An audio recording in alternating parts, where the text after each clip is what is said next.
Have you ever stood in front of a pile of watermelons at the market, unsure which one to pick? Some people knock on them, others go by the color, some look for stripes, or just hope for the best. And then there are those times when the watermelon looks perfect from the outside, but when you cut it open at home, it's pale, dry, or barely sweet.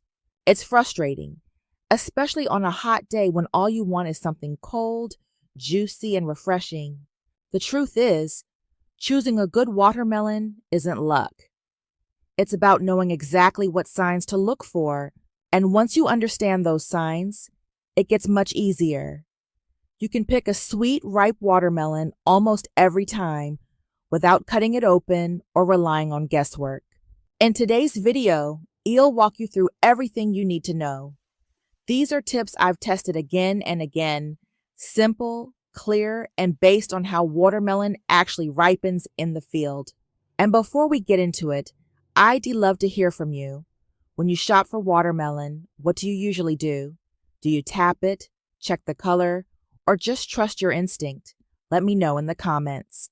Now let's get started and take a closer look at what really makes a watermelon sweet, ripe, and ready to eat.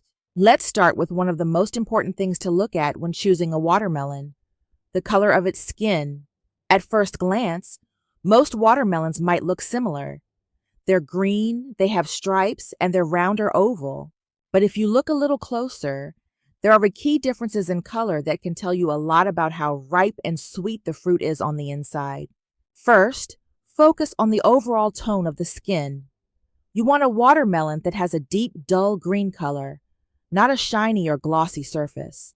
A dull appearance usually means the fruit is mature and has had time to ripen fully on the vine.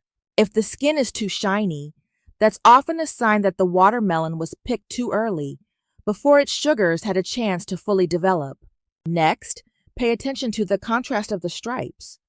On a ripe watermelon, the dark green stripes should be rich and bold, while the lighter stripes should be creamy or light yellow.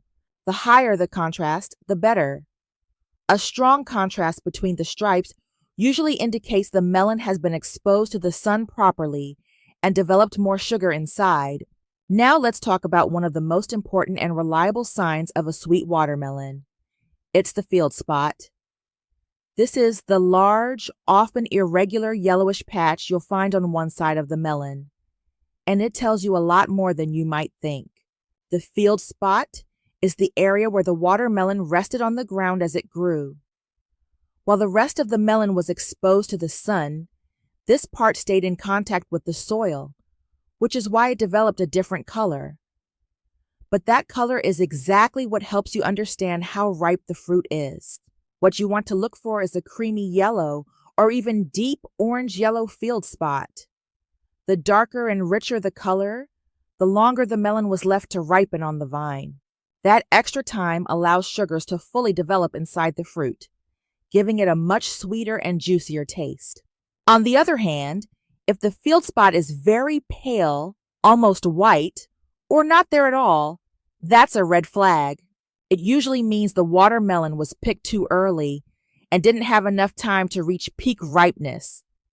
Even if the outside looks perfect, the inside might turn out bland or underdeveloped. Some people might avoid melons with a big field spot because it looks like a blemish, but it's actually a good thing. In fact, between two similar melons, always choose the one with the darker yellow spot. It's often a sign of better flavor. So next time you're standing in front of a bin of watermelons, flip them over and take a good look at that underside. A nice golden patch could be the difference between a juicy summer treat and a disappointing first bite. Another detail that often gets overlooked when choosing a watermelon is the pattern of the green stripes, or what we call the webbing or surface veins. These green stripes can tell you a lot about the variety of the melon, but also about how it was grown and how sweet it might be. First, look at the contrast between the dark green stripes and the lighter background. A good watermelon will usually have well-defined, deep green stripes with a clear difference between the two colors. The stripes should look natural, slightly irregular, but bold. This strong contrast is often linked to better sun exposure during growth, which helps develop natural sugars inside the fruit. Another thing to notice is how far the stripes run across the surface. A melon with even striping that goes from top to bottom usually indicates consistent growth and ripening. But if you see patches where the striping fades or looks uneven, that could mean uneven ripening, which sometimes leads to bland spots inside. So in short, choose a watermelon with rich, deep green striping, good contrast, and a natural, even pattern. It might not be the prettiest one in the pile, but it could easily be the sweetest. One of the most common tricks people use when picking a watermelon is to give it a light tap or slap and listen to the sound. It might seem like guessing, but this method actually works if you know what to listen for. When you tap a ripe, juicy watermelon, it should produce a deep, hollow sound. It's a little like the sound of tapping on a drum. That hollow tone means the inside is firm but not too dense, and there's space between the juice and the flesh. It's a good sign that the watermelon is mature and full of moisture. On the other hand, if the sound is dull or flat, almost like you're hitting something soft or solid, that could mean the fruit is either overripe or underripe. Overripe melons tend to have broken down flesh, and underripe ones are still too dense. In both cases, the result is usually dry, grainy, or bland when you cut it open. Also, remember not to rely on sound alone. This method works best when combined with the other signs we've covered: the color, the field spot, the striping, and the shape. Together, they give you a much clearer picture of what's inside that rind. Another detail that many people miss when choosing a watermelon is the small round spot at the opposite end of the stem. This is often called the blossom end or the tip, and it can actually tell you something about the texture and ripeness of the fruit. Take a look at that little circle. If it's small, tight, and slightly sunken, that's usually a good sign. It often means the fruit matured naturally and evenly. These melons tend to have a firmer, crisper texture and balanced sweetness. If the blossom end is larger, flat, or slightly bulging, the watermelon may be overripe or watery inside. Sometimes it's a sign that the fruit grew too quickly or unevenly, which can affect both flavor and texture. It's not the only factor to rely on, but when you combine this with other signs like the field spot, striping, and sound, it gives you one more edge in picking a really good melon.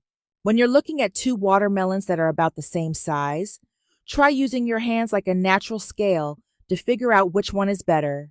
Pick each one up and compare their weight. The heavier one is usually the juicier, sweeter, and more flavorful choice.